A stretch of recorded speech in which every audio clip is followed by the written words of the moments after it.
way or the other, we are going to figure this out, and we are going to we've got to come up with some solutions. Um, and my heart broke when I heard that, when I read this, that's what they're saying in the county. And by the way, I don't also know how the LA County is going to enforce that if the rest of the country has moved on from mask wearing months before. I don't know how LA County is going to enforce that, but anyways, that is what I want to say about our attempts and our desire to go back in person, at least again, to have a hybrid to allow for in-person and for Zoom simultaneously. So I promise everybody that that's going to do. And here I was waiting for Joyce, and Joyce just joined us. For those who are with us online in the world of Facebook, thank you for being with us too. And we're gonna get reading. We're gonna get reading in Genesis chapter 9, and I promise you that this is going to be an interesting section, because again, some of you might be familiar with this. A lot of you might have never read this part of Genesis. This is the part we're picking up right after the flood. Actually, the last parts that we read, which I'm going to share with you right now, were the end of the flood and the symbol, the covenant of the rainbow. And so what we finish with from the middle of chapter 9 was essentially this wonderful message of hope, what the rainbow represented, which is that I will maintain my covenant with you. Never again shall all flesh be cut off by the waters of a flood, and never again shall there be a flood to destroy the earth. And I'll set this as a sign, this covenant between me and you, and every living creature with you for ages to come. I will set my bow in the clouds, and it shall serve as a sign for the covenant between me and the earth. So that is the covenant of the rainbow. And so that is the symbol of hope, and we still use a rainbow as a symbol of hope. And that's what we finish with. And so we read the story of the flood. We looked at the different versions of the flood, in the sense that, again, when we talk about the different authorship, we can see that there are slightly different versions of the flood. I think the main thing is that while there might be differences in how long the flood lasted and what animals go out of what bird goes out at the end, how many animals are brought in from the boat onto the ship, right? Whether it's 2 of everyone or 2 of most of them, but 7 of the ones that are clean. Those are differences, and in the end of the day, they're really minor differences, because the point of the story is that the people survive.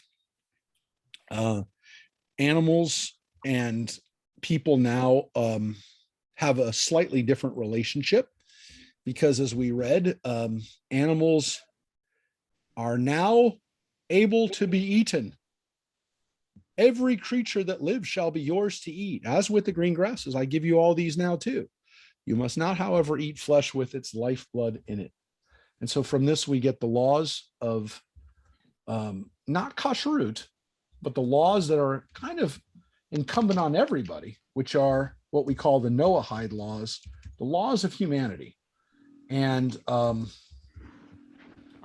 will tell you that this idea that animals couldn't be eaten with their blood in them is the only one that kind of is one of the Noahide laws that you'd think, well, that's kind of sounds a little ritualistic. It might be, but it also might be just a basic characteristic of avoiding animal cruelty. So the 7, what we sometimes call them, the 7 Noahide laws. This one is kind of like the one that kind of pops out of it and is like the one where you go, oh, that's a law, right? This is everything can eat from other people can eat these. But again, these are laws that are for Jews and for Gentiles. This is for everybody. So what we would, the rabbis sometimes describe these as the laws that essentially, like, what does everybody have? What are basic human laws? And essentially that if like people who aren't Jewish keep these laws, they're essentially, there's an afterlife for them. They actually, if you will, can go to heaven if they keep these laws. So what are they? They're not worshiping idols. They're not cursing or blaspheming God. They're not committing murder. They're not committing adultery. not engaging in certain types of sexual immorality, including incest and rape and those kinds of things, not stealing, and the last one being, the last one being, the not tearing animals, not eating blood or tearing apart an animal, eating flesh from a living animal, and the last is establishing courts of law. And so the laws are sometimes laid out a little differently, in that there's sometimes like sexual immorality is separate from adultery. Sometimes they're grouped together, and so they're not exactly agreement on where the 7 laws are, but not murdering, not splitting apart an animal and eating pieces of it before it dies, that basically killing an animal. Even though it doesn't say that here, it says not to eat an animal with blood in it.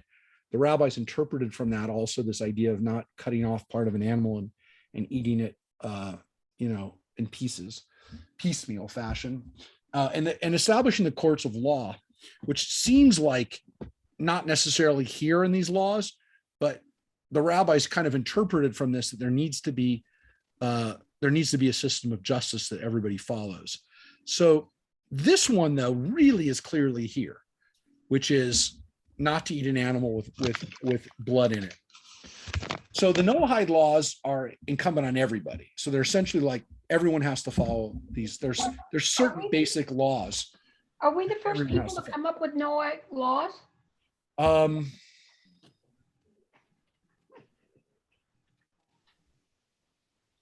Well, so here's really what you have to get to, which is the Talmud is the first place where you see these laws laid out as, okay, these are the laws that everyone has to have. These are the laws of humankind. To some extent, it's essentially based on a Jewish question, though, Gail, which is, if Jews have to follow rules, and Jews and there are commandments, mitzvot, that people have to follow if they're Jewish, are there mitzvot that other people have to follow? So essentially, what you really have to come to is this question of, okay, there are mitzvot, and so in other cultures there wasn't this sense of mitzvot. Now, that doesn't mean people didn't have laws. There were laws. I want to make it clear. If you lived in Sumeria in Hammurabi's day, there was the Code of Hammurabi, and everyone had to follow the Code of Hammurabi. It was a law written down, and it was written down several places. There's not one code. We found it in many versions of the copies of it. It was law, but you only had to follow that law if you lived in Hammurabi's kingdom. Judaism might have had laws that we would have said are only incumbent on people that lived in Israel. But once Israelites lived outside of Israel, and once there was a diaspora, then Jews started following mitzvot, which were not just incumbent in one part of the world or by one people. And that's a really important thing that we're going to talk about today, is this idea of like, what is an ethnicity? What is a peoplehood? And Judaism is really the first religion that we know of where people literally said, oh, you mean if I leave Israel, I'm still a Jew? If I leave Israel, I still take that God with me from that place? Because up until that time, no one really had it. So it's really a deeper question, not just of whether these laws, if this is the first laws, it's really a philosophy of who a human being is, or what a human being is, that the laws aren't just incumbent on you in that one territory that you lived in, and that once you cross the border, you were subject to a whole different set of laws. Judaism basically said wherever you live, these laws are incumbent on you. And then, by the way, it doesn't mean that Judaism didn't say you didn't have to follow the laws of your land. The Talmud, to the contrary, says dina malchuta dina, the laws of the land are your law too. You have two sets of laws that you have to live under, the laws of the Torah and then the laws of where you live. But this idea of law that people have to follow, yeah, to some extent, because it all emanates out of this idea that there are laws that Jews have to follow, but then that begs the question, okay, so are there laws that other people have to follow? And so this set of laws becomes like the question of, okay, so what do we do with this now? Now, I will tell you, this becomes the question of like, how do we evaluate whether certain communities especially later on, Christian and then Muslim communities are living under these laws. And so much of the time, Maimonides or some of the people who wrote in the Middle Ages would say, yeah, these people are living under the Noahide laws. But today, we have a modern Noahide movement. And I have spoken to some of these people who follow the Noahide movement. There are Christians who have not become Jewish, but who have embraced the laws or the covenants of the Bible to the extent that they will say that they believe in God. They're no longer Christian, but they're not taking on all the 613 commandments. And so there is a large group of these Noahides in the South. Tennessee has a few Noahide communities. There are some that exist in Georgia, in North Carolina, and there is encouragement for these groups by the Orthodox, and also Chabad has done some work with them to support them and to encourage their study and their community. They do not have a desire to convert to Judaism, though some of them do, but for the most part, they are trying to figure out what they're going to do. And I've spoken to some of them before, and they are very interesting folk. But I don't know what will happen in the future, whether it'll become a thriving movement. It's not a huge movement yet, but there's been some they've been covered by some of some of the larger newspapers and magazines have covered them. I think they've been written up in New York Times. They've been written up in some of the Israeli newspapers. And who knows? I mean, it's way too early. It's way too early to make any assessments on. It's still too new of a. Does anyone want to guess what the symbol is for the Noahide movement? An ark? Good. No, you're close. Anybody else? Dove. That's close. A little bit. You got to think a little bit bigger. Rainbow? Can't be the, oh. Bingo. Bingo. You got it. You got it. So Good for you. so yeah, that is the symbol that the Noahides use, is a rainbow. So yeah, they're again, I think it's way too early to say what this is going to look like. And I've talked to some of them and tried to figure out if there's ways for us to work together, or things that, ways that we can promote what they're doing. And they are definitely very, at least some of these early groups, they are very committed to what they're doing. And I don't know. I think it's still, again, too early to make any proclamations about what they're going to do in the future, because it's still too new and really still too small. So again, people are allowed to have eat animals. We talked about that last week. I actually reversed that, and that's when I stopped eating animals, was when I read this Torah portion 27 years ago. I said, I'm done eating animals, because it is not keeping me from, it's not making me a better person, I believe, eating animals.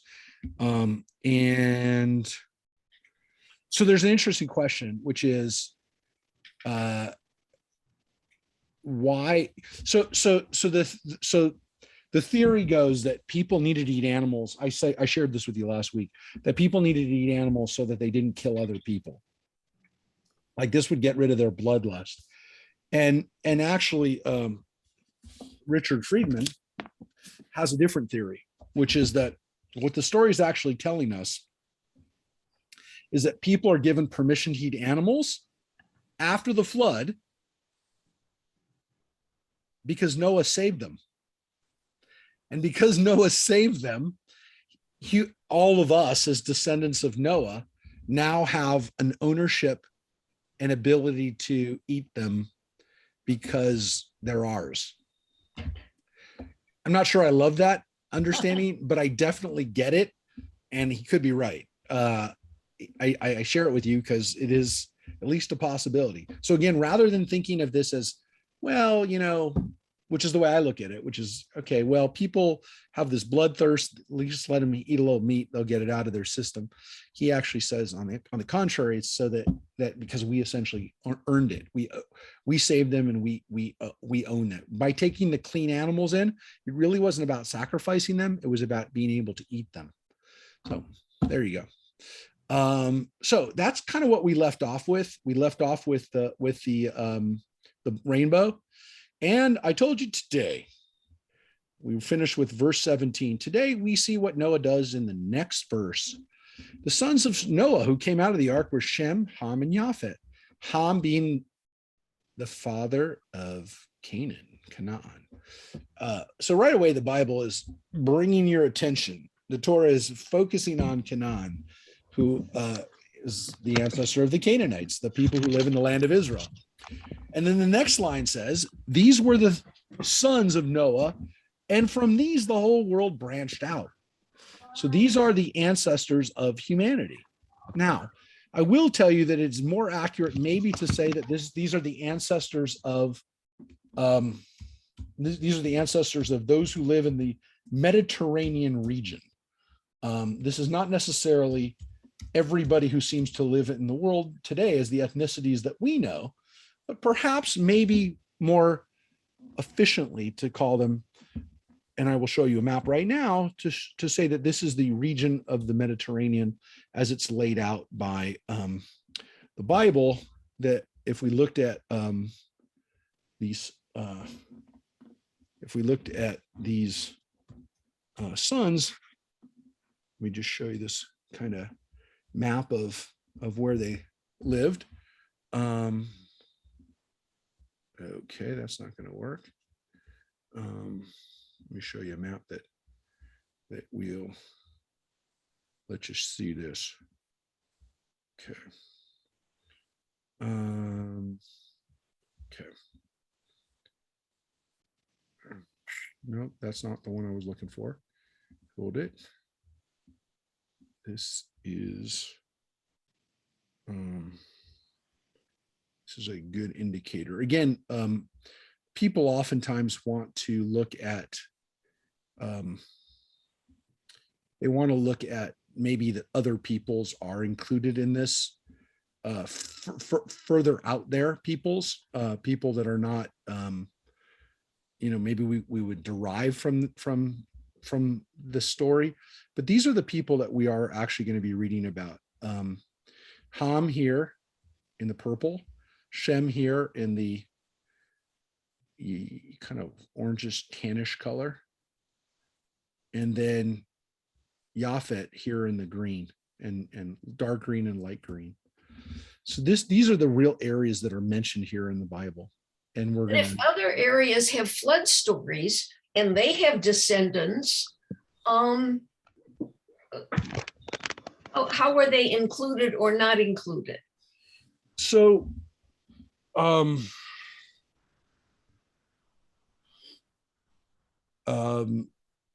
so there's really I see two possibilities here. One is the Bible is only concerned with the people that those people are going to come into contact with. Okay. These people are not going to come in contact with people in Japan. They're not going to come in contact with people at the time who were the first Americans that are living here and in Canada and in South America. They're not coming in contact with those people. And they're actually not even coming into contact with sub-Saharan Africa. So they're not coming into contact with these people.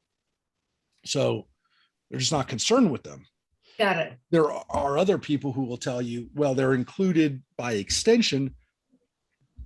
And so you'll see maps that will include people into these discussions that it doesn't really appear that they're here. Now, again, why? Because some of the places we're not really sure what they are, but we know the regions that they're in, and they're not, it doesn't seem like we really have any discussions of these people. And to break down the world into three ethnicities, which is essentially what we have here, Mhm. I mean, genetics just tell us that that's not a real good way of breaking up ethnicities, because what we really see here, and I'm just gonna kind of, I don't even know what to say about this because it's not, everything is so not politically correct here, but what we're really talking about here are Africans, and not even, I said all of Africa. I'm talking about North Africa. We're talking about Europe, and we're talking about the Middle East. Those are the only peoples that are mentioned here by Mhm. name, by identification. So can other peoples be included in this? Maybe, but it's really hard to find how any of these people refer to Chinese people. That doesn't mean that there aren't people who say that that's who's mentioned here. Because Got the problem is that the Bible doesn't say, yeah, and there's other peoples that we didn't mention. Technically speaking, this line here, if you're a fundamentalist reader of the text, it says Naftsa kol haaretz, and from these the whole world branched out. Right. So if you're going to say that, then you really have to say, okay, well, then how are the Chinese and the Koreans and the South Americans included in this when it doesn't say all the peoples? So that's the problem. Now we're going to get back to this because this is essentially what we're reading today, the development of this line. Okay. But we now go into a very short but very critically important, and from the standpoint of Jewish ethnicity and also from Jewish behavior, we have a little vignette here, which is a perfect example of the way the J author will lay out a story, give you a story where you got to sit there and go, oh, wow, clearly we're supposed to learn something about this. So here's the story, and it starts right here. It's very short, but here you got Noah, the tiller of the soil, was the first to plant a vineyard. He drank of the wine and became drunk, and he uncovered himself within his tent. Ham, the father of Canaan, saw his father's nakedness and told his two brothers outside. But Shem and Japhet took a cloth, placed it against both their backs, and walking backward, they covered their father's nakedness. Their faces were turned the other way, so they did not see their father's nakedness. When Noah woke up from his wine and learned what his youngest son had done to him, he said, "Cursed be Canaan, the lowest of slaves shall he be to his brothers." And he said, "Blessed be the Lord, the God of Shem, let Canaan be slave to them. May God enlarge Japhet, and let him dwell in the tents of Shem, and let Canaan be a slave to them." That is the line. Those are the lines. So it goes from verse 20 to verse 27. That's the story. 7-8 lines of text. Now, there's a lot happening here. The most obvious and basic is that Noah is the first person who makes wine, and he's also very quickly the first to get drunk. And because he's drunk, he's the first to actually, what you just read, some people go as far as to call it rape, but he undergoes some type of sexual assault or sexual, I mean, I don't even know what to call it anymore, also, because I don't want to, I also want to be careful of what I call it. But what happens here is that the alcohol leads to some type of sexual situation, which is an embarrassment to him and is to some extent a result of his being intoxicated, but his son takes advantage of him. Does it say his son takes advantage of him? Yes, that's what it said, right? It says Ham, the father of Canaan, saw his father's nakedness and told his two brothers outside. I mean, that could be an accident. You could walk in on somebody, and an accident doesn't mean you sexually molested them. Okay, but here's the problem. Yes, as I said, we don't know to the extent. We'll get to that in a second. Whatever happens in the story, Ham takes it as an opportunity. Even, by the way, I just want to make this real clear, Gail. If all he did was look at his father naked, that was enough for him to be cursed. Now, you would say, well, that's crazy, right? Like, how is this even is that really something that's that bad? Well, first of all, he Maybe doesn't it's just, not, what? sorry, maybe it's not that he saw him naked, but that he went out and told his brothers about it and humiliated him. Yeah. Right? Isn't that like So that's, you're right, Sarah. So that for sure happens.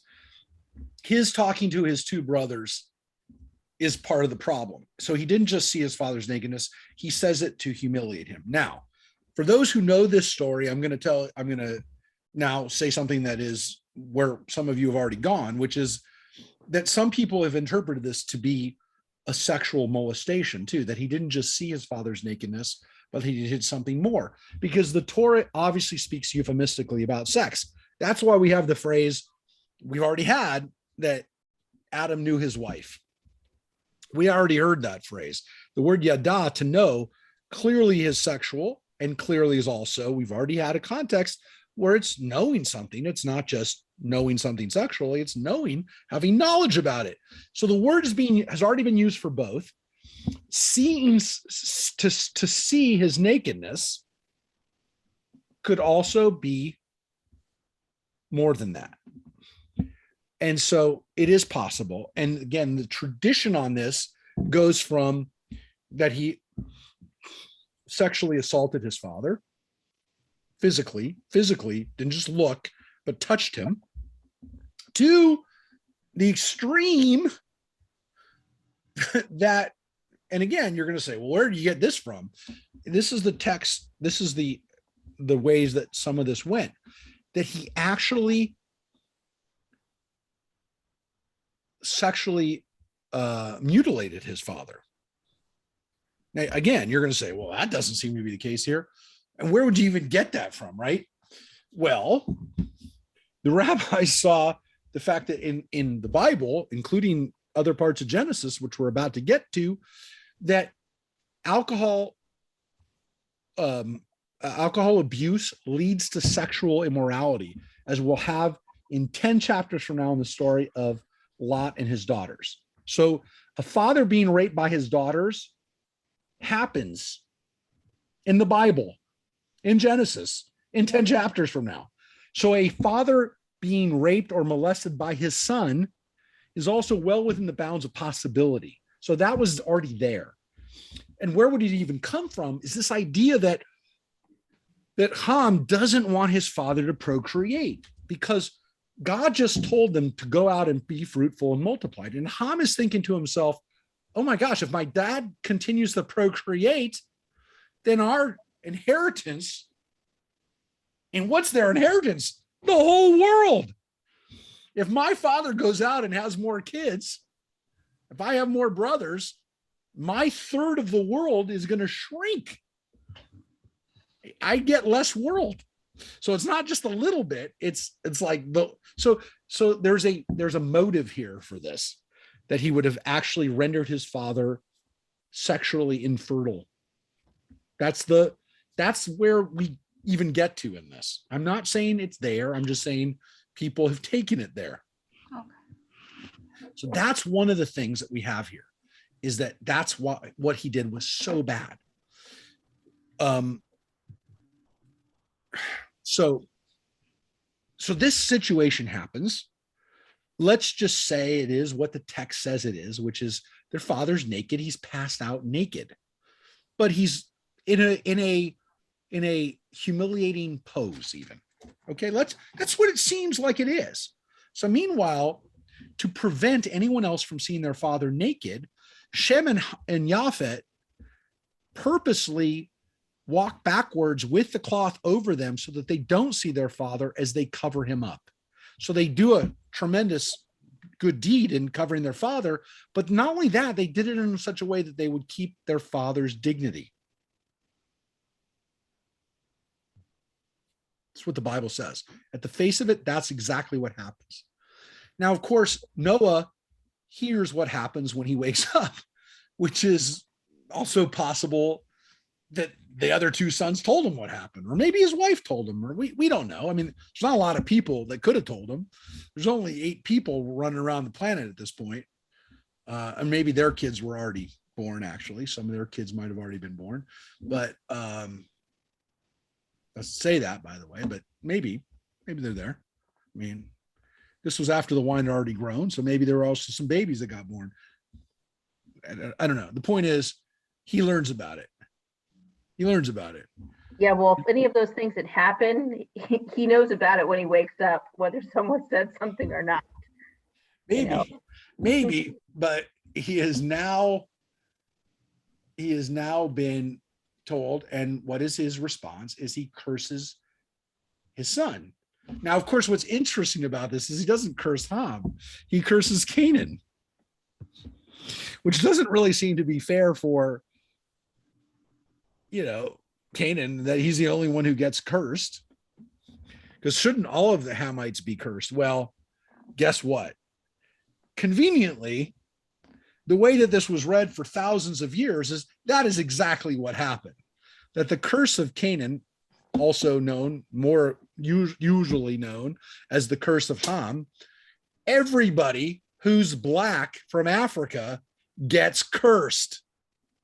Now, technically, folks, the Egyptians are from Ham. Their descendant, as we're going to see in a couple of minutes, they're descendants of Ham. But the most famous descendants of Ham are the Canaanites, our enemies, the Israelites' enemies. And so they're cursed. And from this scene, there is a justification for the Canaanites to be slaves to the Israelites. And by the way, not just to the Israelites, to Japhet, to the other brother, the other good brother. Let Canaan be a slave to them.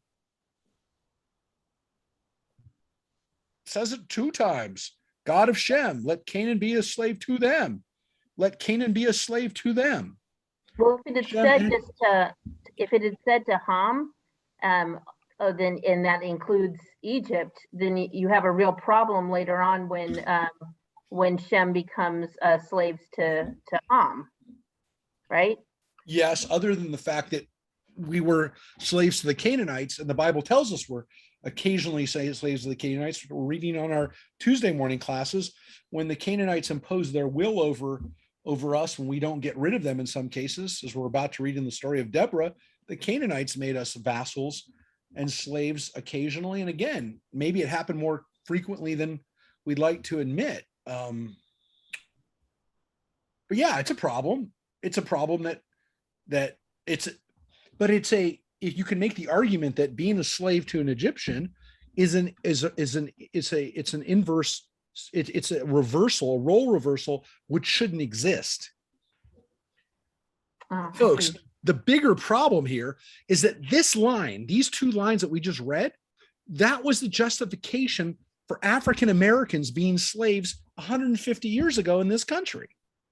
So this text was so powerfully relevant up until literally 150 years ago. You could use this, and people did. Christians, as well as rabbis in the South, would use this as justification for slaves. I've heard this. I'm old enough to remember this. Yeah. Well, I'm going to tell you something. Hold that thought.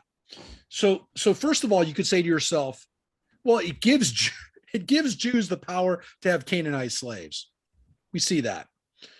Then you have to say, well, doesn't it give us power to have any Hamite, any person from the tribe, from that group of Ham, that culture, that ethnicity? Doesn't it give us permission to have any Hamite as slave? Perhaps. But here's the other issue. If that is the case, if Canaanites also, again, you have to be able to justify that Canaanites are African. Okay, fine. If you do that, you can also then justify how would someone who's not an Israelite do it? Because Japhet are the Europeans. And Japhet, as we're going to see, are the ancestors to the Europeans. And they are brought into the tents of Shem. And by bringing them in, that also gives them the ability to then have Canaan as a slave. That's what the Bible says. So Christians, white Christians, European Christians could have African slaves simply by being part of our group. What's so interesting about that is that Christians bought into this because they felt that as European Christians who had been brought into the covenant through Jesus, they are the descendants of Japhet. No argument. They're Greek, they're Roman. The Bible says, as we're about to read in a few moments, Japhet includes those Europeans. Then by being part of our people, by dwelling in our tents, that gives them a right to have Africans as slaves. So everybody gets this so far? Everybody's with me on this? Because this is what was used as a justification for slavery. 100%. I mean, understand that there was a biblical justification. And if people said, how can you justify it? Because people would point to the Bible and say, it says it right here, folks. It just says it. So what's interesting about this too is it also seems to imply, which people loved, that Christianity would one day, or Europeans would one day dwell in the tents of Shem. And so people love that idea, and people still love that idea that somehow that the European peoples have essentially become part of they're living in our tent. We like that part. The part of these people being our slaves is not a problem. Shouldn't be our problem, but it is our, again, by extension, is our problem. So somebody said, was it you, Gail, that said you were old enough to remember this? Now I'm going to now tell you something that all of you may not want to like to hear right now, but I'm going to tell you that yes, while slavery ended in our country 150 years ago, it did in other parts of the world. And more importantly, not slavery, but almost everybody on the line right now, if not everybody, was born after 1978. Now, up until 1978, my friends, this was very relevant in our country. Because up until 1978, the Church of the Latter-day Saints did not allow Blacks to be elders in the church. They couldn't serve as priests. They could not serve as priests because of this biblical justification. The Bible essentially laid out a hierarchy. Now, here's the problem. Nowhere in Joseph Smith's writings did it say that Blacks could not be priests within the LDS church. The problem was that soon after he died or was killed, Brigham Young and the next leaders of the church who were trying to appeal to white Southerners said Blacks couldn't be priests in the church, especially when they were in Missouri and in some of the southern states where they were living once they kind of moved there and then were moving out towards Utah. So until 1978, the church would not allow Black people to be priests. Now, there were, I want to make it very clear, there were Blacks who were initially brought into the church as priests during the time of Joseph Smith, a handful. But then from about 1860 on until 1978, Black people could not be priests in the church. That is not the case since 1978. I want to make it very clear. I have in no way said that that is still going on. But there are people, namely everybody who's older than 45 right now, who can say that they in their lives knew that in America there was an entire group there was an entire ethnicity that was deprived leadership roles in a church, which was made up of millions of people. In 1978, people were listening to Donnie and Marie and were watching Mormon churches go up all around the country. And most of us had no idea that Blacks were not allowed to be priests in the church. Again, it was rescinded. They said that there is no basis for that in the church doctrine, that it was not Joseph Smith's teaching, that there is a new teaching. The new bishops have said it is not acceptable to be racist. There is a lot of missionary activity going on in in Africa and amongst Black communities in this country. There are millions now, maybe not millions, but a lot of African churches, African-based LDS communities. But yeah, folks, this isn't the 1860s, I'm telling you. This was 1970s that this was still relevant text to people religiously, because as long as it's in the Bible, people have to grapple with this, and they have to grapple with the fact, as we're about to read, that there is a basis for a worldview here, which, unless we kind of put it into proper context, it can be very destructive for people, and it can be misinterpreted, and it can be used as a justification for horrible systems of oppression. So we have to be honest about it. It also is a cautionary tale to be very careful with what we let people use the Bible, and how we let them appropriate the Bible to suit their needs. And when we know that it's racist, or we know that it's based on an agenda which is not necessarily sound in any sense of the imagination, needs to be put forward, can't allow it. Can't allow it. So, I mean, I can read this and I can tell you flat out, this is about Canaanites. It's not about Africans. It's clearly Canaan. It's not Egypt. It's not Ham. It's not anybody other than the Canaanites. And there is nobody that's a Canaanite anymore. So there's nobody that we can legitimately say has a right, or has an obligation, or has a birth curse to be our slave. Nobody. So it doesn't exist. But it seems to be written by people that want to justify making the Canaanites slaves. Correct. Yeah. As we've been discussing in our Tuesday morning class, the difference between a Canaanite and an Israelite might be more imagined than anything else, because when we've done the archaeological DNA, it's very hard to find the difference between a Canaanite and an Israelite and say that there's a genetic marker for a difference between these peoples. There's nothing we can find linguistically. And there's really nothing we can find culturally or anthropologically from the evidence that we have from our daily lives, from our pottery, and from our home structures to anything else. It's impossible to really find anything from archaeology to separate Canaanites from Israelites.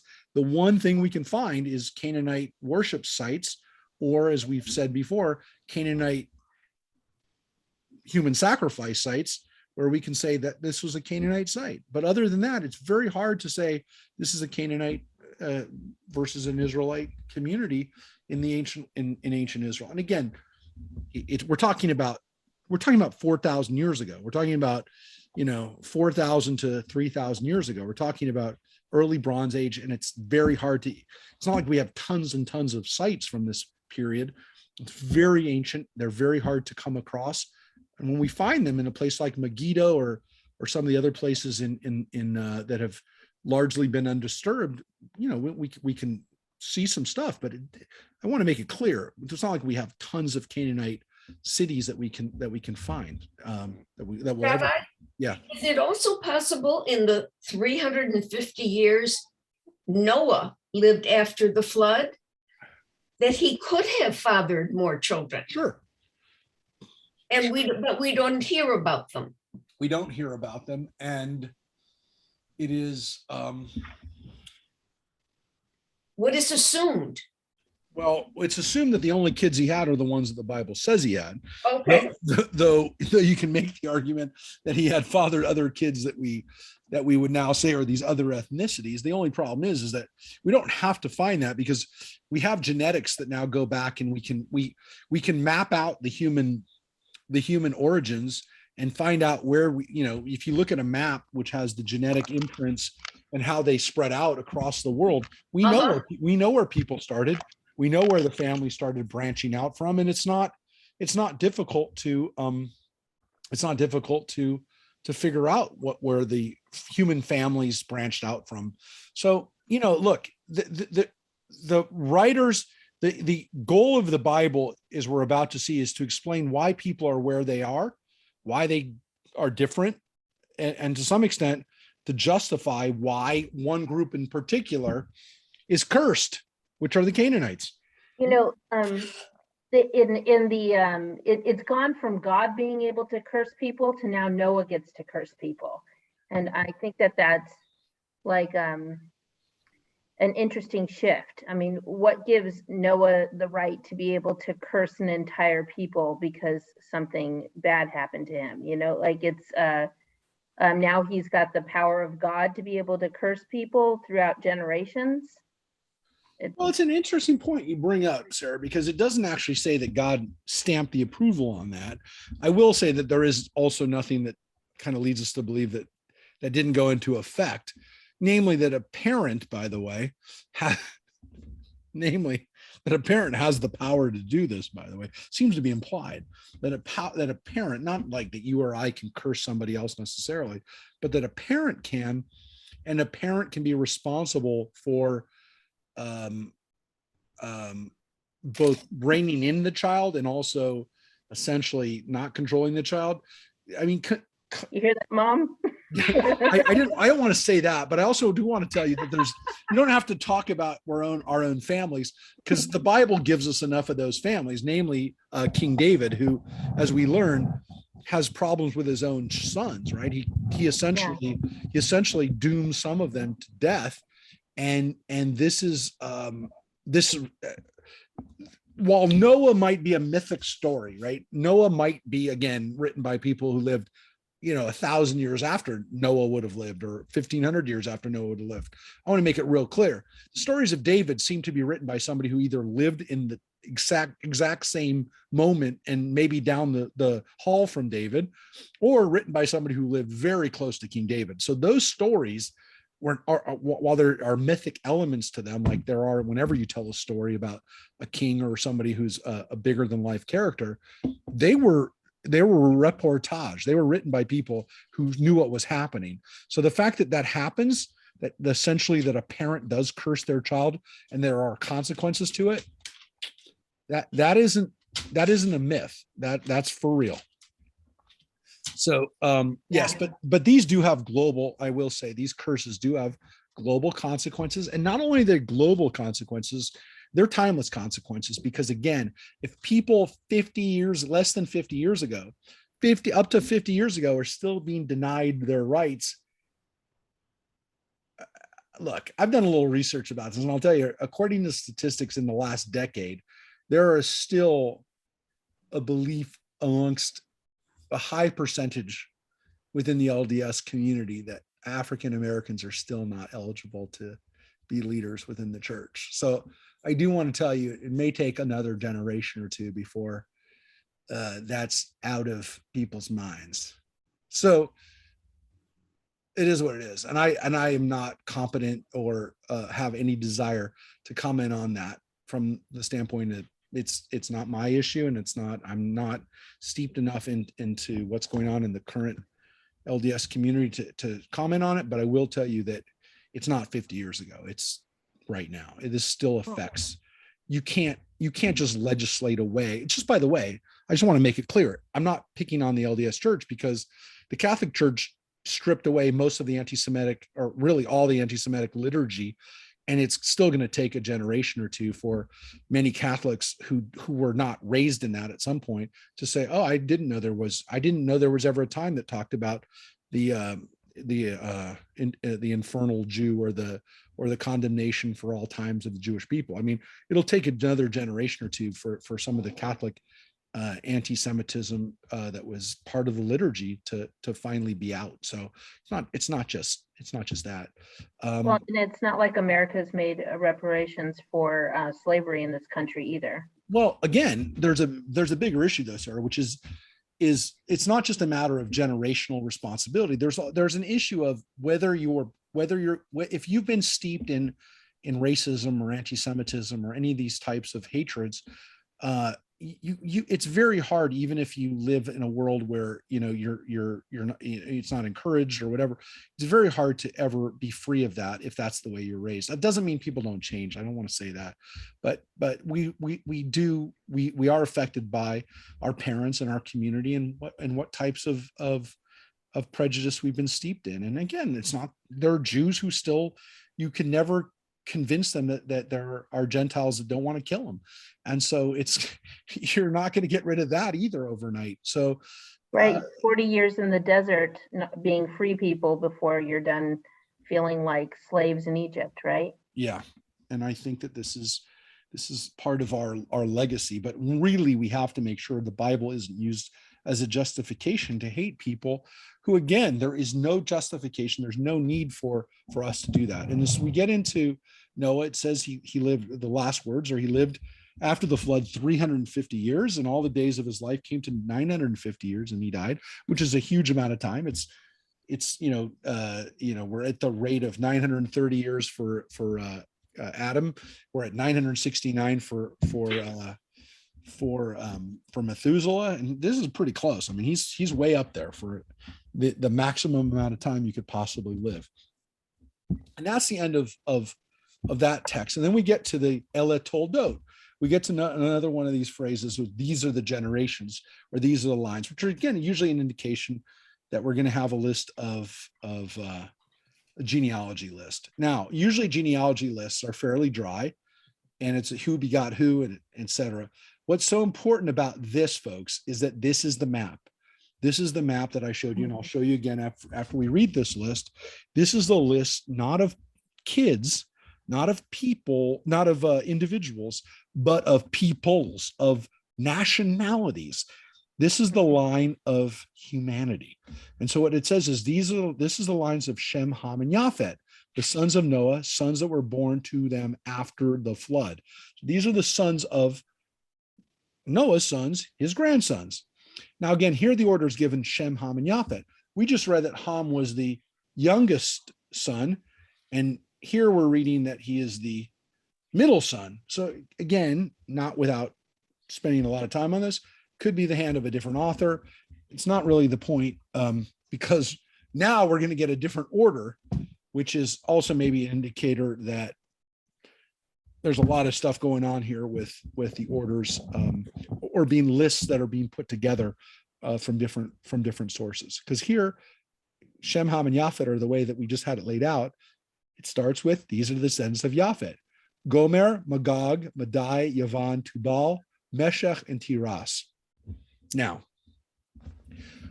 those are, again, the next generation. These are Japhet's sons.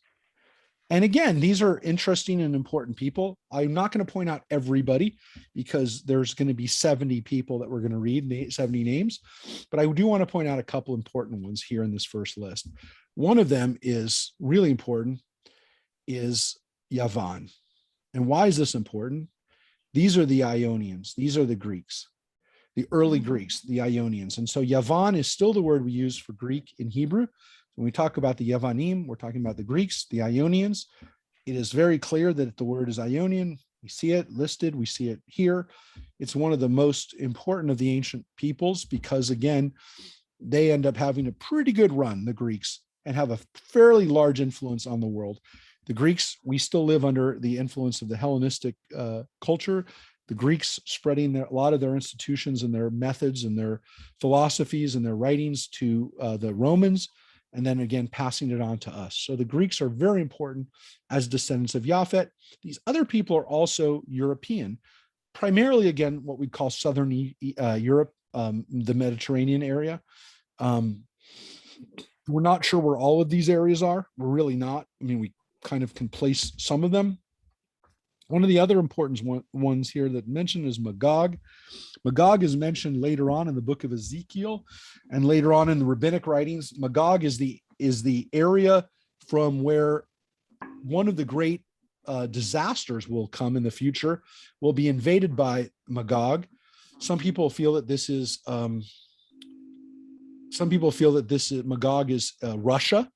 And so back in the 70s, when people talked about the apocalypse being between the Soviet Union and the West, that Magog was represented by the modern day Soviet Union. It's possible that it is in that area of Scythia, Sarmatia, could have been that area. But Magog is mentioned, as I said, not just here, but more importantly in a negative context in the book of Ezekiel, as one of as really the place where the final battle, and that of course is then developed in the book of Revelations for Christians. And again, even to this day, people feel that Magog represents the Soviet Union, or now Russia, or maybe China. But the problem is, of course, is that we don't know exactly where Magog is. And it's really almost always used for whoever is the biggest fear, whatever country we're the biggest fear of. Now we're going to go into the next generation are where we will then look at of the next generation even gets into some more precise locations. So the descendants of Gomer, Ashkenaz, Rifat, and Togarma. Now I will point out Ashkenaz is obviously a very important one here. Ashkenaz is important because everyone who's an Ashkenazi Jew technically traces their ancestry back to Ashkenaz. The problem is Ashkenaz probably originally referred to an area near Turkey or Greece, somewhere near the Asia Minor area, maybe also Scythia, because it's possible that Ashkenaz is like a form of the word for Scythia, which would have been, again, in modern day Caucasus, Turkey, in that area, in that general vicinity.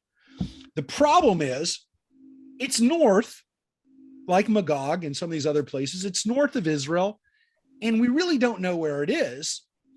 And so the rabbis later interpreted that when the Bible talks about Ashkenaz, because they couldn't imagine the Bible not talking about an area of the world. So much later on, when we're talking about the Middle Ages, about 1,000 years ago, that Jews were living in France and Germany, what's today modern day France and Germany, and specifically that area we call Ashkenaz, which is the Rhine Valley or the Rhine area of Speyer, Mainz, and Worms, which we actually talked about yesterday. That heartland became known as Ashkenaz. It probably wasn't this area that's mentioned here, but yet the rabbis, thinking that maybe this is kind of where Ashkenaz was, they called their area Ashkenaz. And so that area, we named it Ashkenaz. It wasn't like the French or the Germans who lived in that area. And they weren't Germans yet because they didn't call it Germany.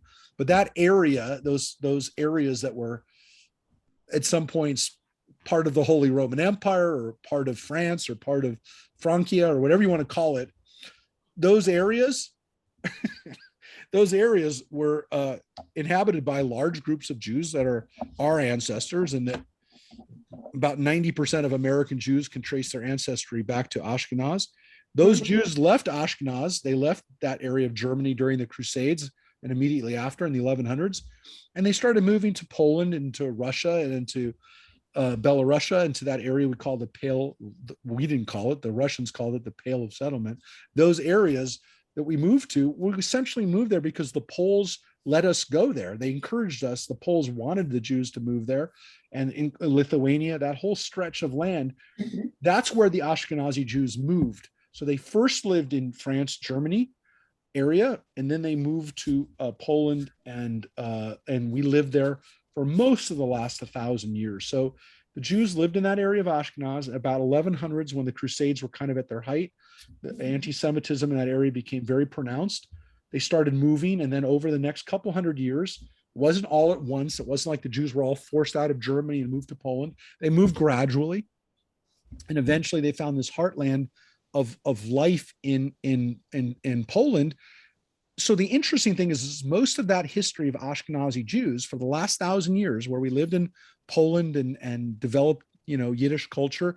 Yiddish language developed in Ashkenaz, but it moved with those Ashkenazi Jews, and they continued to speak this German dialect. Really, it's a German dialect, Yiddish. They kept speaking that language even when they were living in Poland, which was essentially a Slavic country. They continued to speak this very different language from their Slavic neighbors who lived in, Lithuania, Russia, Belarusia, Poland. All of those countries, they spoke Slavic languages. The Jews continued to speak Yiddish, which was completely different than those Slavic languages. But those languages stuck. Ashkenazi Jews were speaking Yiddish for 1,000 years, literally 900 years or so, almost 1,000 years we were speaking Yiddish. And that was the language of Ashkenaz. So what's weird about it is it was a region that probably, like the Bible is calling an area Ashkenaz, which wasn't where that was. That area was where the Yiddish language and where Ashkenazi culture developed. It moved to Poland.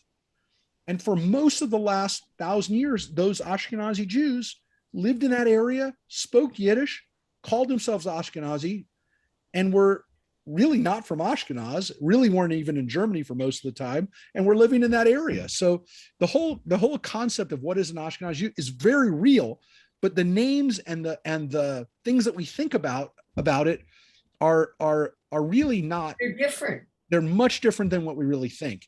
And the fact that we lived there for so long, I mean, we lived in that area of Poland for so long that like you can't even describe Jewish history without understanding that's really where the day-to-day existence, and for the most part, a pleasant, unmolested existence that we had up until the 1800s, when Poland eventually was overrun by Russia, the Russian Empire, and then the Jews were essentially caught between Cossacks and Poles, and between later on communists and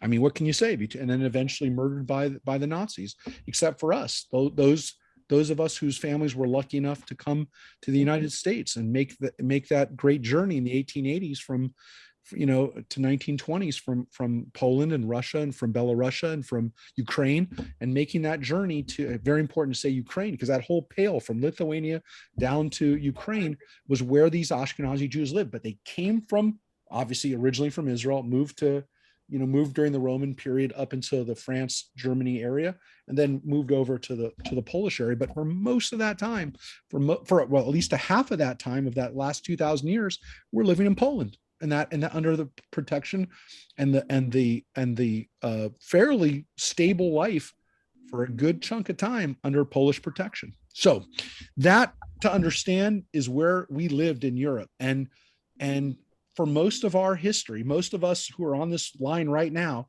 most of us, our family spent most of the last 2,000 years in that area. Or at least half of that in that area. So this is how Jews wound up in that part of Europe. Rifat and Torgama again are other parts of this area of European Yafet communities. Yavan, that's the Greeks, and it says Elishan Tarshish, the Kittim and the Dodanim. And again, from here we know Kittim is the Kittim and Dodanim. These are the Aegean islands. These include places like Crete and Cyprus. These are those areas that are Aegean and Greek influenced islands. Tarshish is probably either Sardinia or maybe even Gibraltar, all the way out to there, which were some of the early Greek communities. And it says, from these, the maritime nations branched out. These are the descendants of Yafet by their lands, each with its language, their clans, and their nations. And so these are the Europeans, but primarily the way the Bible sees it, Greeks, Turks, maybe Scythians, Sarmatians, but people who are in the realm of the Southern European area. To even say Europe, again, we're not talking probably about, Britain and France and some of these other places that again, at that point in time, folks, they're literally, we know this, they're living literally like cavemen still in those areas. The areas around the Mediterranean were far more developed. The Aegean areas, Greek Isles, were much more developed at the time than Northern Europe. I mean, those are just facts. Those are archaeological proven facts. And, this is what the world would have looked like during the time of the Bible. Would someone from Israel be aware of Britannia? It wasn't even Britannia at the time. Would they have been knowledgeable about the British Isles of that region geographically? No. Would they have known about people building Stonehenge? No, because the people who built Stonehenge, from what we know, didn't really even have any tool. We don't even know how they built Stonehenge for sure, because we don't even find their archaeological evidence for how they could have moved these amazing pieces of rock. I mean, this is the problem. They're so backwards technologically that we don't even know how they built it. But the next group we're about to read were really advanced. These are the descendants of Ham: Cush, Mitzrayim, Put, and Canaan. And these sons of Ham, which we already read about Canaan, we read of Cush, Mitzrayim, and Put. Now, Mitzrayim, we know really well. That's Egypt. Mhm. Cush, the Cushites are probably the part of Africa just below Egypt, what we call modern day Sudan. And also Put would be that area of Sudan, maybe further south, even into Somalia and along the coast there to Ethiopia. Today, we would call the Cushites are actually in Hebrew. Pretty much anyone who's African, who's Black African, will be called Cush. Cushi is kind of the Hebrew word for. It's not kind of the Hebrew word. It is the Hebrew word for an African, is a Cushi. So that is the word for Cushite. Moses' wife is described as a Cushite. We're not sure if that's Zipporah or a second wife. She's called a Cushite. That's what Miriam calls her. We read that Zipporah is a Midianite, but she could have been ethnically part Cushite. Maybe it's a second wife that's Cushite. We don't know. The wife there is just described as Cushite. But who is included in the Cushites? By the way, the Midianites we're not going to read about now, but they're descendants of Abraham. They're Semitic. But there could have been overlaps and there could have been mixes. But the Cushites include Shiva, Havilah, Sabta, Ra'amah, Sabteka, and what's important about this, of course, is Sava or Seba or Sheba is possibly, again, the people that we know later on as the Queen of Sheba. So she was, at least here, kind of described, or at least here, as African. Later on, Sheba is included as one of the descendants of Midian, of Abraham, as a desert tribes person. So it could be that they're mixed, or again, is Sheba referring to Yemen, or is it referring to Ethiopia? What's difficult to know is that there was a lot of trade and a lot of intermingling that went on back and forth between Yemen and Ethiopia, because they're very close to each other across the strait there, across the Red Sea. It's very, very close. And so there was a lot of mingling that went on back and forth between Shiva, Sava, or Yemen. Or is it the same place? Or is this, again, here it seems to be in Africa. Later on, it seems to be more Yemen. And here, here's Ramah, Sheva, and Dedan. So here we have the Sebites and the Shevites. I mean, again, are these African or are they Yemenite? I don't know. We don't know for sure. Now, what we do know is that if we're going to call these people Hamites, these are the people who could be included as all being slaves. Mhm. Cush, Mitzrayim, Put, and Canaan.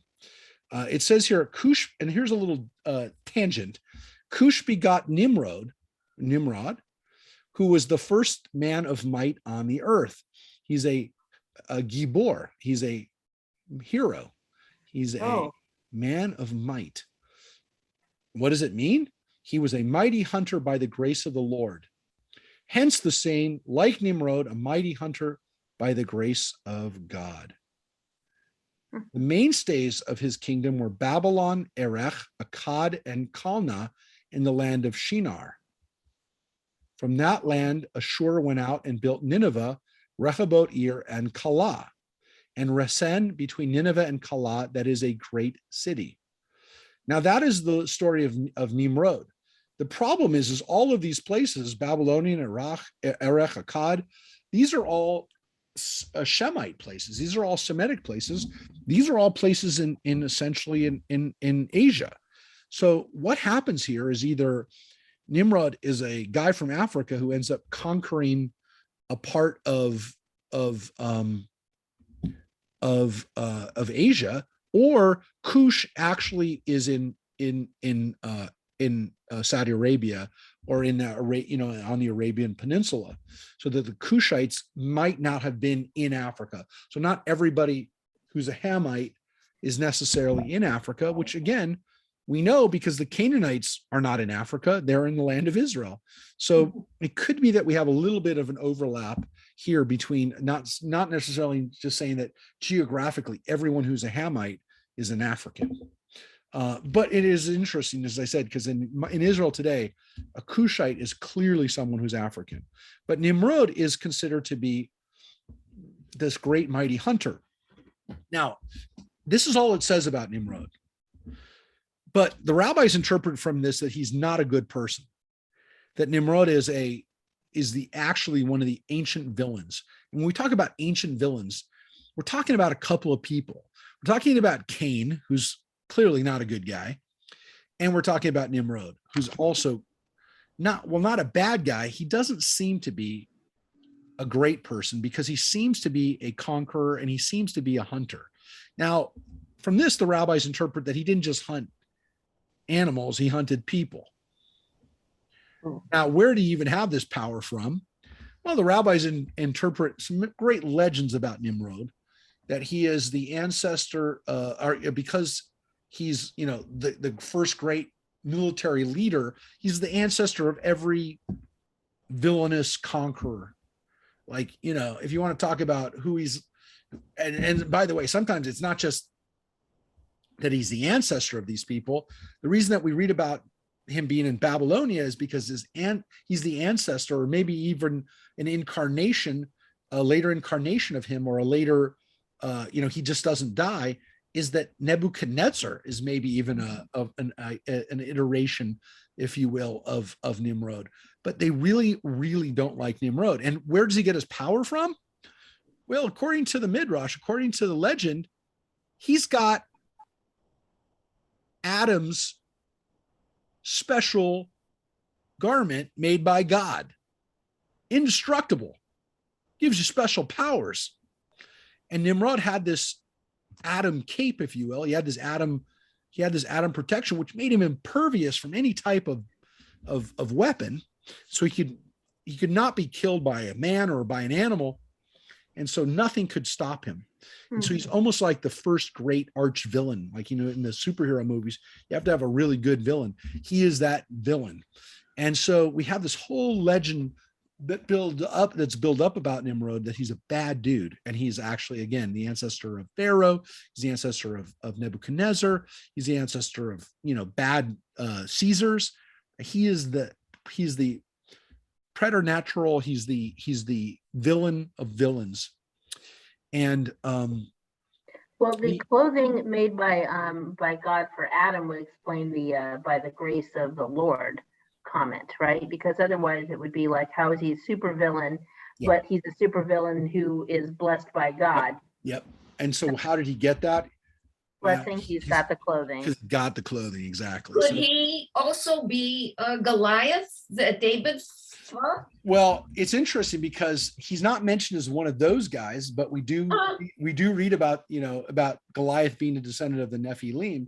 He's, there's also this kind of idea that, he's not from that family, but he is like the first great warrior king, but a murderous warrior king. And so there's a wonderful Midrash legend theme that's not one legend, it's many legends that is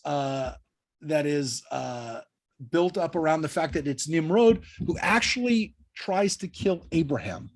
And so there's these wonderful legends that just like Pharaoh tried to destroy baby Moses, which isn't in the Bible, but there's wonderful legend about it. And of course it develops around the time, and probably a little earlier than we have the stories of Jesus, by King Herod trying to kill baby Jesus and the slaughter of the innocents, that these stories about a baby surviving a murderous rampage. And again, Moses was going to be killed because every baby was going to be killed. But the Midrash is that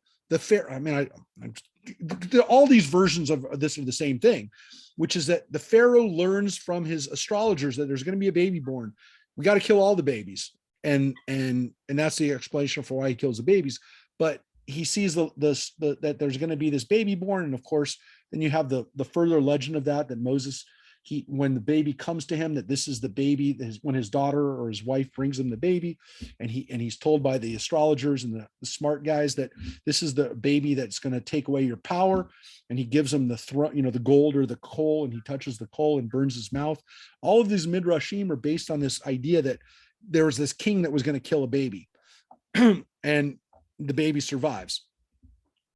There's an Abraham version of this too, and the king who wants to kill him is Nimrod. And Nimrod in the legend sends out his armies to try to find baby Abraham, because he finds that his astrologers tell him that Abraham is going to rise, and he's going to bring a new light to the world, and he's going to be the most powerful leader. And Nimrod's like, I'm the most powerful leader, I'm going to kill this baby. And so he tries to kill baby Abraham. So that's Abraham's first of his 10 trials. There's a midrash that Abraham survived 10 trials. Nimrod is the first.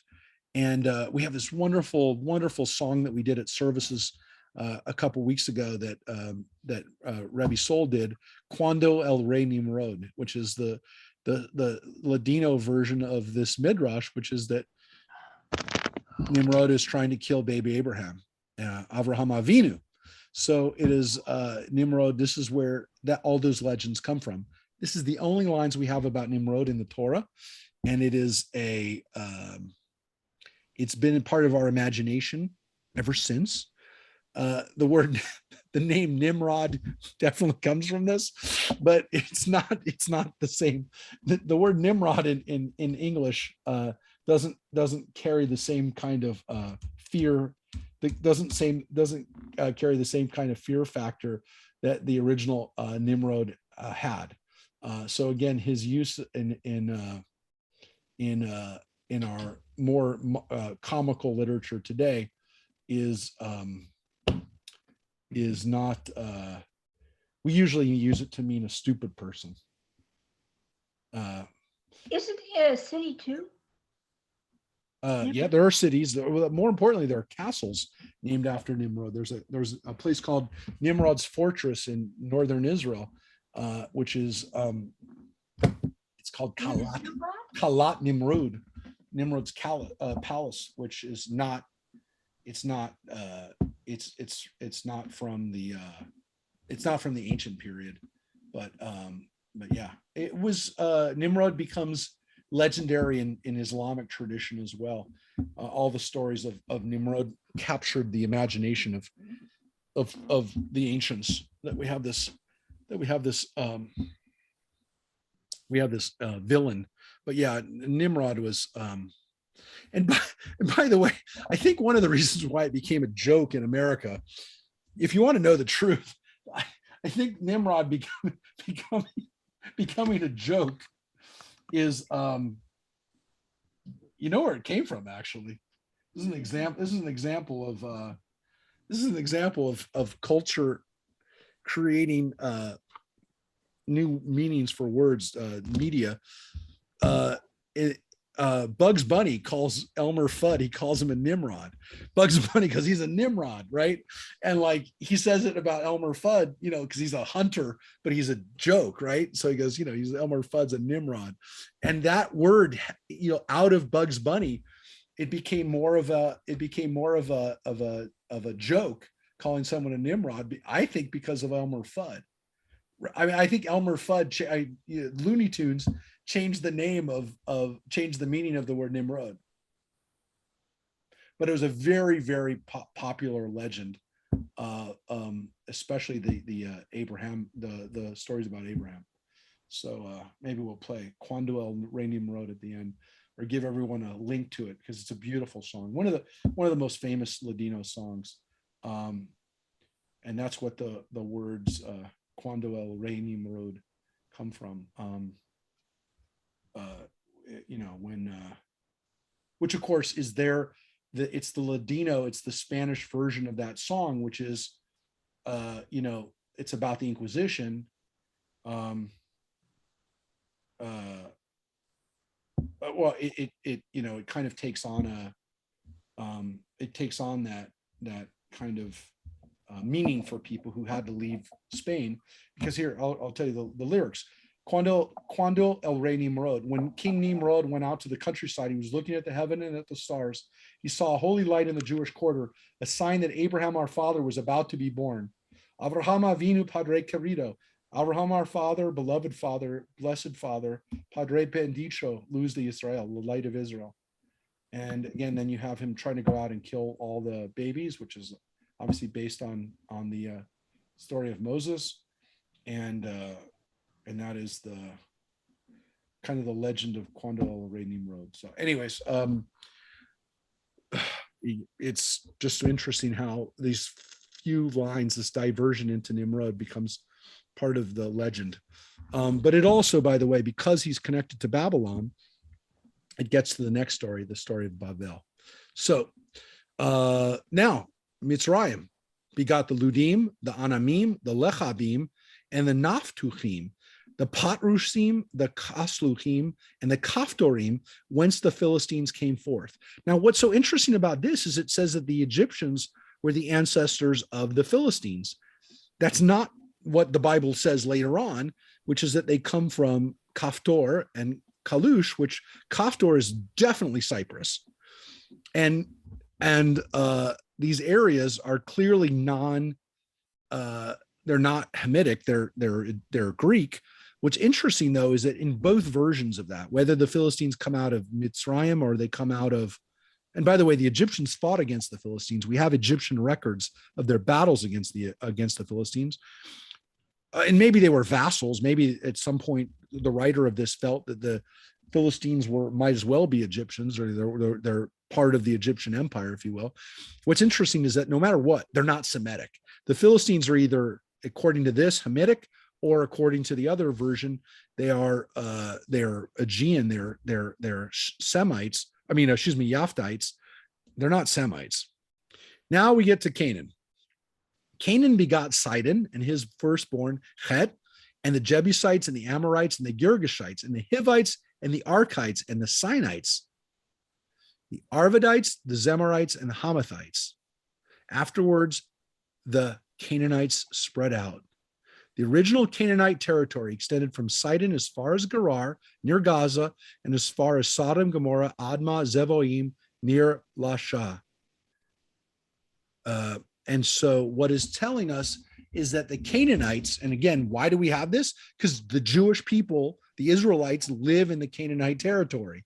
So all of these people, Sidon, Het, Jebusites, Amorites, Girgashites, Hivites, we read about these people all the time. The Hittites, these people are the 7 nations that we usually get some form. This is actually even more, but these are the nations the Canaanite nations that live in the land of Israel. So these are essentially our problem. These are the people that we go to war with. The Jebusites, for example, they live in Jerusalem. We know they live there, and according to what we're reading right now in the book of Joshua and Judges, and even we read about in the book of Samuel, the Jebusites never get defeated. The Jebusites are allowed to live in Jerusalem the whole time. And so some of these people, the Israelites never drove them out, and they continued to live there. And they were, as we read in the Bible, especially as we're reading in Judges right now, they were a thorn in our side. They continue to lead us into temptation, which the book of Judges says that's kind of why God kept them, because we didn't do what we were supposed to do and rooting them out. And then they're going to continue to tempt us to do bad things. And of course, it includes right here, Sodom, Gomorrah, Admah, and Zeboim, the places that are the cities of the plain that we read about later on in Genesis, the places that get destroyed. Those are clearly Canaanite cities. Sodom and Gomorrah are Canaanite cities. Not good. These are the descendants of Ham, according to their clans and languages, by their lands and nations. And so that is those are our real enemies, the Canaanites. There's the only people that we really are going to have a big issue with is an ongoing problem. Now we come to our people, the Semites, the Shemites, the descendants of Shem. Sons were also born to Shem, ancestor of all the descendants of Eber and the older brother of Japhet. So here it says that he is the older brother of Japhet. Interestingly, it doesn't say he's the older brother of Ham.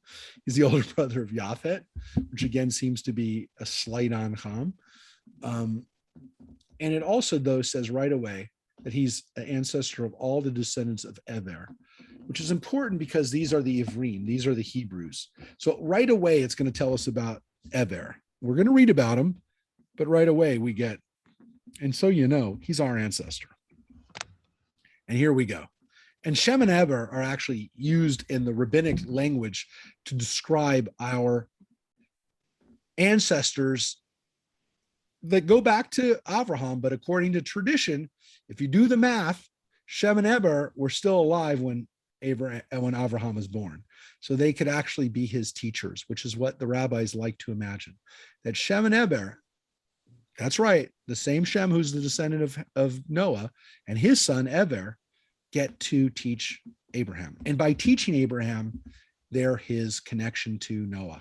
They're his connection to the last person who gets to speak to God. Now that's 10 generations earlier, as we're about to see. So here's the descendants of Shem. Elam, Ashur, Arpachshad, Lud, and Aram. The descendants of Aram, Uz, Hul, Gether, and Mash. Arpachshad begot Shelah, and Shelah begot Eber. 2 sons were born to Eber. The first was named Peleg, and for his days on earth, on his days, the earth was divided, and the name of his brother Yoktan. So here we have Shem and we have Eber. We have our 2 ancestors that are mentioned here. So these give us a direct line to Noah. Yoktan begot Almodad, Shelef, Hazar Mavet, and Yerah. Hadoram, Uzal, and Dikla. Obal, Abimael, and Sheba. There's Sheba mentioned again. The different Sheba, or is it just a coincidence? I don't know. Ophir, Havilah, and Yobab. Havilah was mentioned before too in that other list. And these were the descendants of Yoktan. Their settlements extended from Mesha as far as Safar, the hill country to the east. These are the descendants of Shem according to their clans and languages, by their lands, according to their nations. So these are the descendants of Shem. And essentially these people that we read about right here are our ancestors. They are the descendants of the Syrians, the Iraqis, the Arabians. And again, we know the Arabs are descendants, according to the Bible, of Ishmael, but these are the people that lived there. I mean, if Ishmael is their ancestor, it's maybe more spiritual, or it's maybe more, he's the line of Abraham that gets intermingled with them. But this is essentially those areas. And so I'm going to show you, well, let me just read one more line and we'll show the map one more time. These are the groupings of Noah's descendants according to their origins, by their nations, and from these nations branched out over the earth after the flood. So, did he have other kids? Maybe. The Bible isn't really concerned with it. It's just not. And so when we look at this map one more time, this is what we got. So we got this area right here as our ancestors from Arabia, Sheba, all the way down here. This is where Seba and this area might be over here, and then Sheba's over here. I mean, it listed at both places, but I don't want to get into it too much. But this is Hamites. This is the Europeans. This is the Ludites. So here you've got Magog here being in Turkey. Mm-hmm. And you've got Gomer over here. And here you've Ashkenaz maybe being Scythia, but it's definitely not over here. And the reason is that nothing here, there's nothing is mentioned from up here. Right. This area of Europe isn't mentioned. It really doesn't go any further than Turkey and Greece in this area down here. Again, is Tarshish all the way over here? Is it Sardinia? Is it over here? Is it maybe Gibraltar? Is it maybe Tarshish maybe is even over here, by the way, too? Could be Tartessus, which is in modern day Turkey. So we don't know. Tarshish is the same place as we know that's mentioned in the story of Jonah, that Jonah is sailing out to Tarshish. So if Tarshish is already over here and he lives over here, he is really going the opposite direction. But even if he's going over here, he's still going in the opposite direction from where he was supposed to go, which is here in Nineveh. So this is the area that we have mentioned. Nimrod is mentioned here, which is why he's in purple, because this area he's mentioned here, but this is the Hamite area. Mhm. Cush is all the way down here, you can see, in Ethiopia. Mhm. Here's Put, is kind of should be down here too, or they have Put actually over here in Libya. So this is all areas that these are all areas that were mentioned, not all of them, but most of them were mentioned in the text. There are a couple here that are not mentioned. Well, look, this is what this one author thinks, this one person who did it. But again, it's close. I mean, we know that these places that are mentioned, this is all we've got. I mean, these are the places that we've got. Interestingly, again, if we look at it, you got the green, Yafet, the orange, the Shem, and then the purple, that is Ham. So that is the division now that we've read it. And then right now we're going to get into Bavel, and that's what we're going to finish with tonight. I guess from this map too, you can see how all of the purple, the Ham people are moving into the Shem area, and what a threat they are, right? Like, yes. Because they're the ones that are. You don't see the Japhet ones moving into the Shem areas. Not here. You're right. Later on, the Japhet, especially if they're the Philistines, they move into parts of Israel. But yeah, you're right. So there is this sense that God gives people certain areas and they should keep into their areas where they're supposed to be, where the Hamites don't seem to be able to stop themselves from doing that. Interestingly, again, if that's the perspective of the person who wrote that last list, then you do have that with Nimrod being a Hamite rather than a Babylonian. But again, let's read the story, and that's what we're going to finish with. Now you're going to say, well, wait a second, Rabbi, are you really going to introduce the story of Bavel in the last 20 minutes? Yeah, because it's 4 lines in the Bible. So let me show, that's not 4, it's 10. So let's read the beginning of chapter 11. So we really read chapter 10 and part of 9. But I'm telling you, there's so much stuff about who these nations are that you really have to look at it, and you have to realize, what is the Bible actually telling us here? Because we get to these next words, and you understand that it's all to set up essentially one of the most important lessons, which is, and I think Sarah alluded to it already, people are supposed to be in their place. They go to their place, they have a place. And it's not just the Israelites who have a place, but other people have a place. But everyone on earth had the same language and the same words. And as they migrated from the east, by the way, that seems to imply that at this point, there isn't any other nation, right? And so this story is very different from this story, which again seems to be, people are all together and they're migrating, and they are not separated into different nations. So we really have 2 versions again of like a creation story, how we have the world the way we have it. As they migrated from the east, they came upon a valley in the land of Shinar and settled there. And again, we're talking about the land of Shinar. We're talking about the area around the Tigris-Euphrates Valley, which is where we know the beginning of humanity, of history. The agricultural revolution really is in that area. They said to one another, "Come, let us make bricks and burn them hard. Brick serve them as stone, and bitumen serve them as mortar." Which again is saying, look, they made the bricks, which we know that required work, and that required something beyond just piling up a bunch of stones that you find around. This is actually a very important artistic, creative, technological advancement in what they're doing. This is not just a little building that they're building. And they said, come, let us build us a city and a tower with its top in the sky to make a name for ourselves, else we will be scattered all over the world.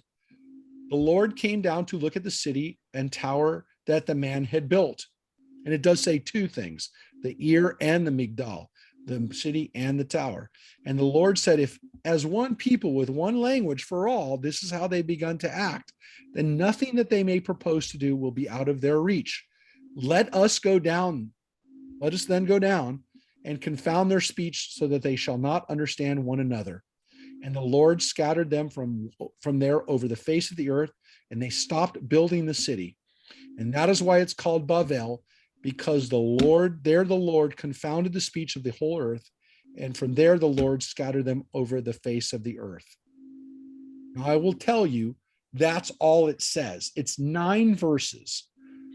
And then the next line is, this is the line of Shem. And if we get to that part today, wonderful. If not, it's okay, because that actually, the next part of chapter 11, from here, from verse 10, all the way down here to verse 32, 22 verses are the line to set up how we get from Shem to Abraham, how we get those 10 generations from Shem to Abraham. Now, that means the story of Bavel, the tower, is 9 verses.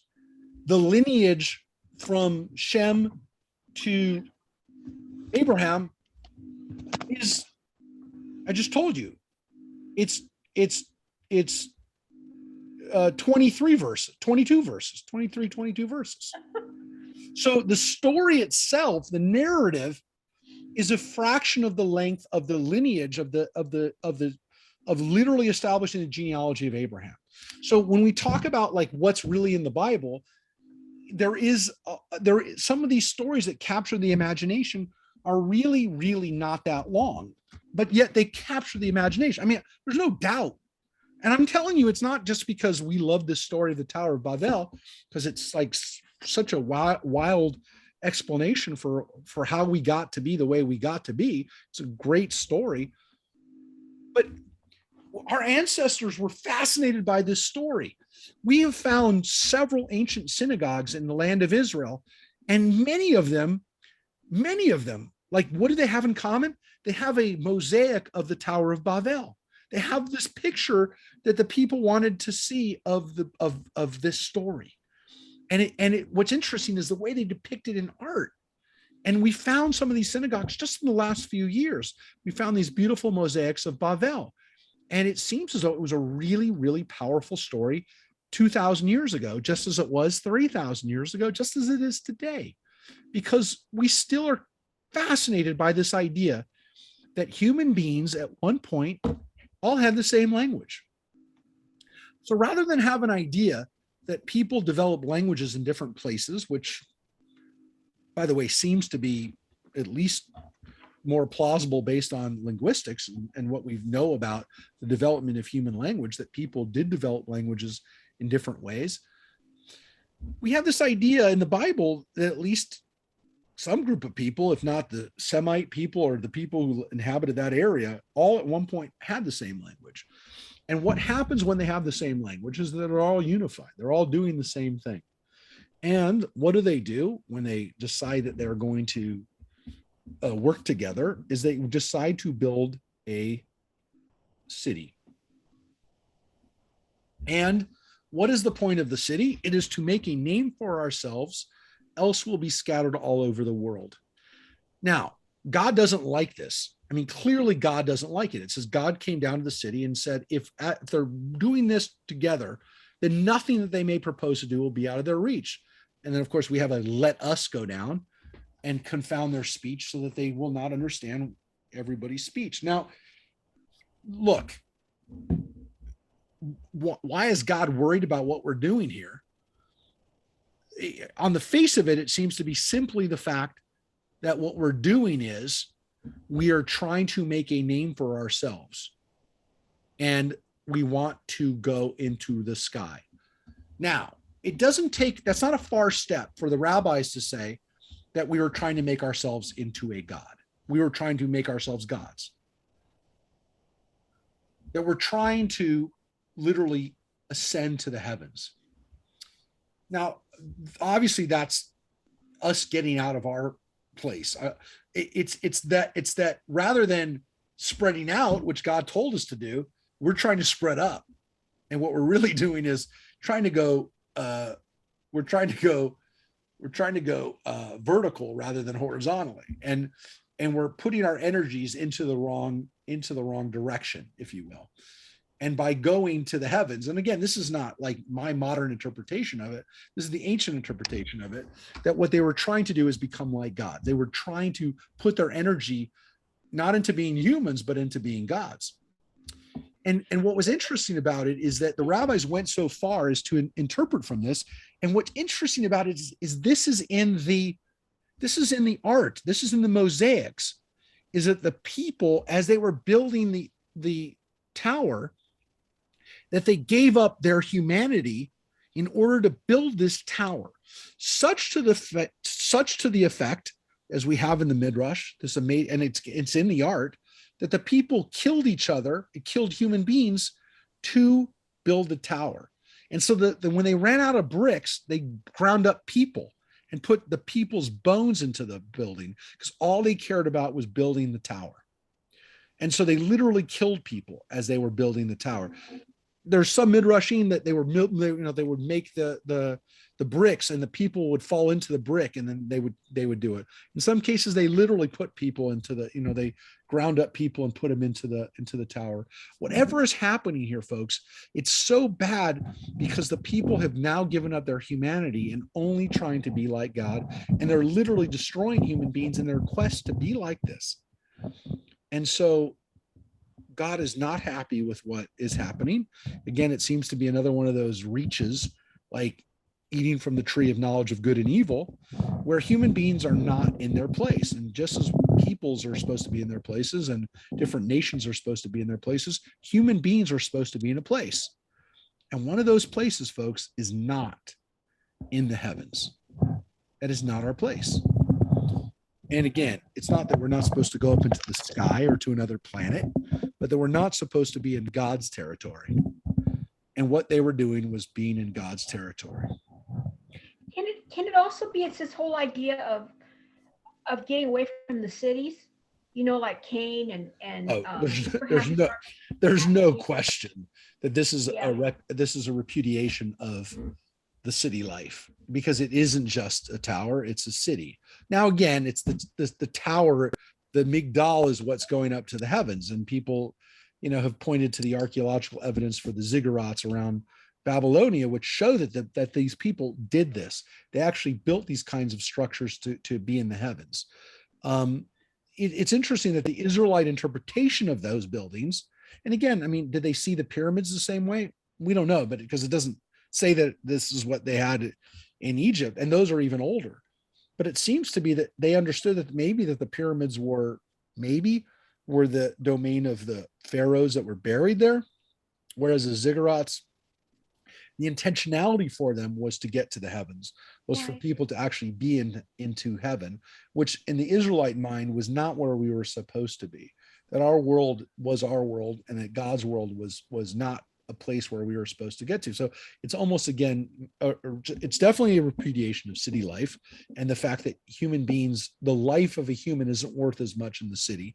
But there's also this idea that, yes, if people do not stay in their sphere, then all hell will break loose. And that's what God seems to be saying, which is, if this is what they're going to do, what else are they going to do? And so it seems to be like this is a slippery slope. Maybe this isn't the worst thing, but if they do this, what are they going to do later? And again, this is kind of, again, an explanation for why are all these different languages out there? And so to some extent, it's almost it's an explanation for why we are the way we are. Why are we a human race that has so much diversity? Interestingly, from the Bible's point of view, it's a good thing. It's not only a good thing, it's actually had to happen. God made it happen. This isn't like an accident. This wasn't development. This wasn't people developing in different parts of the world. This was an act of God that made us all speak different languages. That one day we all spoke one language, and then the next day we didn't speak it. We all spoke different languages. And so there's really two stories we read here, which is the birth of humanity and the birth of the human race out of the flood, which is in one version, we've got people just developing in different parts of the world. And as Gail said, occasionally, sometimes not staying where they're supposed to be. And then we have another story, which is that human beings are all together, but then essentially get broken up because they can't all be together. And there's almost two views of how humanity wound up with the diversity that we have. In one case, seems to be a little bit more natural, if you will. And in another way, no, this was an act of God. This literally is an act of God. You figure that if you start meeting people with different languages and different cultures from your own, like in an extreme, it's going to undermine the whole idea that we come from one place and one little garden, and you have to come up with something that is going to explain, why you're having things come from the outside that are different from your own culture.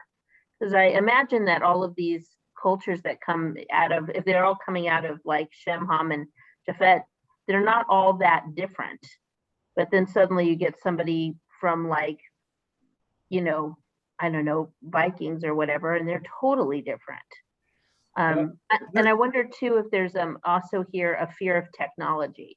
Well, yeah, that's where I was going to go. So the question really that I want to kind of finish with as we think about this is as we've moved back to one language. I was talking with a computer programmer a little earlier today. I mean, we do have one language. We have a language, a binary language, which is the underpinnings of every computer that we use, and everything we do on a computer is essentially a 0 and 1. It's binary language, and it is a language which is the underpinning for all the technology that we have. So then there's the question: if we're moving to a technology, a point where technology will once again reunify the whole world, is that a good thing? And so we did it again. Yeah. So then there's a question of, will we get out of our place? Will we move out of the place that God wants us? And there's really an interesting way of looking at this, because the same way where I read the story of Noah and said, well, maybe I don't want to eat meat because it's not helping me. Eating meat is not helping me be a better person. That's not working. So is the Bible explaining to us the reason that we had to be confounded was because we did the wrong things the last time we had all the same technology? Or can we do better with the technology that we have? Now, again, the argument would be right now is we don't seem to be doing that. Right. We don't seem to be doing better with the technology that we have. We're destroying a lot of people with the technology that we have. So maybe we shouldn't have this technology, and maybe it's not a good thing. But there is that question still, can we do better if we take this as a cautionary tale? And so if we think to ourselves, what are we going to do with the technology that we have that unifies people? If this technology can bring people together once again, can we do it in such a way that we don't create another Tower of Babel? Can we do it with the recognition that, folks, as much as this stuff can be used for good, it also, within a flip of a switch or with the wrong person in charge, can be used to destroy like so much in a matter of an instant. And that's probably the problem with any kind of collective Babel, if you will, because if all the people live in Babel and Babel is destroyed, then all of humanity is destroyed. So there's this weird kind of like tension between what is the best way to live? Because if the best way to live is with a sense of diversity and not all being concentrated in one area or one technology, then maybe the way for humanity to survive is never to put all of our eggs in one basket. And so to me, that's an interesting kind of like, that might be an interesting takeaway, but is it consistent, or should I say, should the Bible be a cautionary tale for us to do better the next time we're in the situation? Or is it really, don't even go down that road, right? Is it really saying, nah, you can't do that? And so that is the question here that I mean, I don't have an answer for it. I definitely deal with it. I definitely think about it. And I do think about the fact that we have accelerated our progression to this one to this point of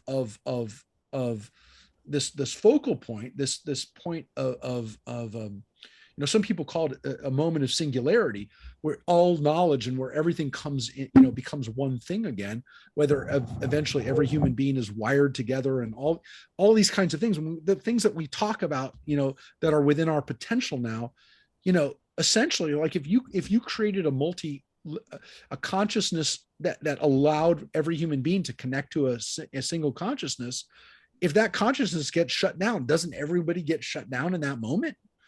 And so that's kind of the fear of what a Tower of Babel could look like at some point. Again, I'm not talking about things these are things that people are talking about theoretically happening.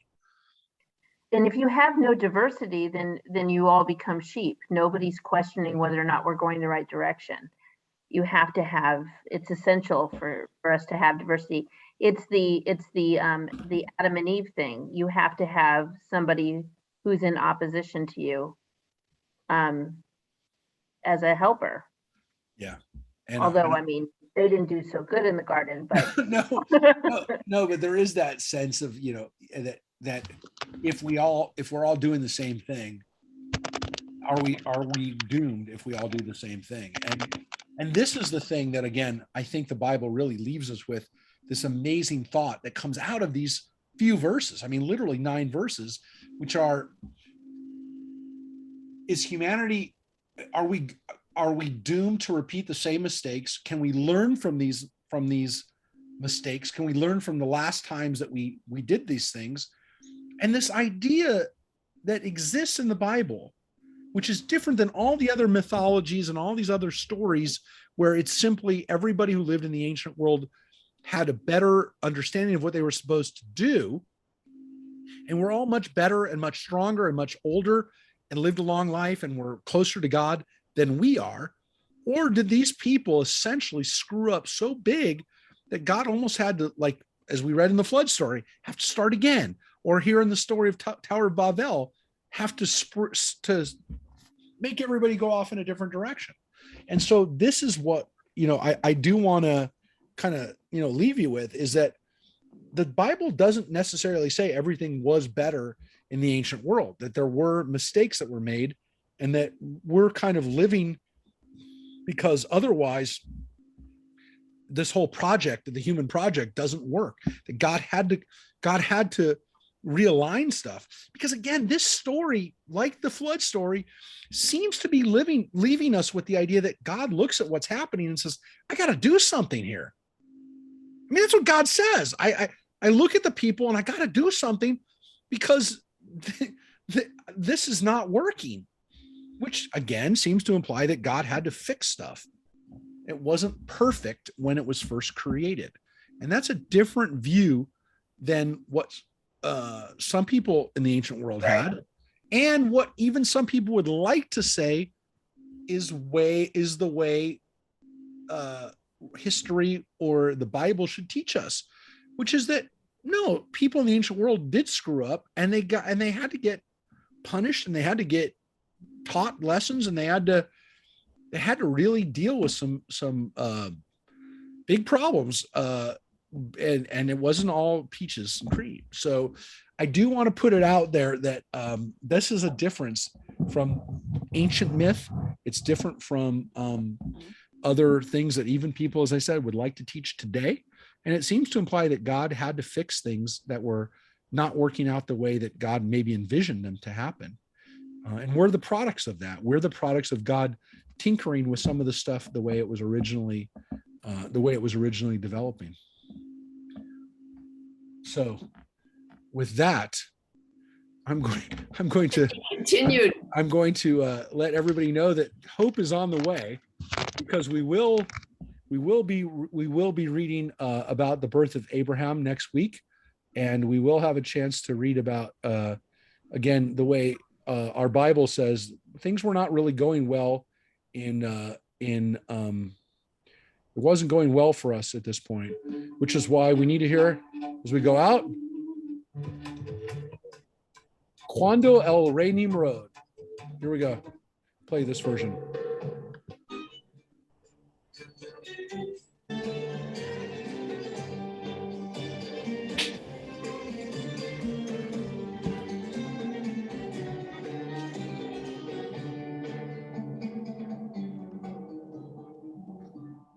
Cuando el rey Nimrod al campo salía, miraba en el cielo y en la estrellería, figura santa en la judería, que había de nacer el Abraham Avinu, Padre querido, Padre bendito, luz de Israel. Abraham Avinu, Padre querido, Padre bendito, luz de Israel. All right, everybody. Thank you. We see you next week. Stay healthy, everybody. You too. Thanks, Rabbi.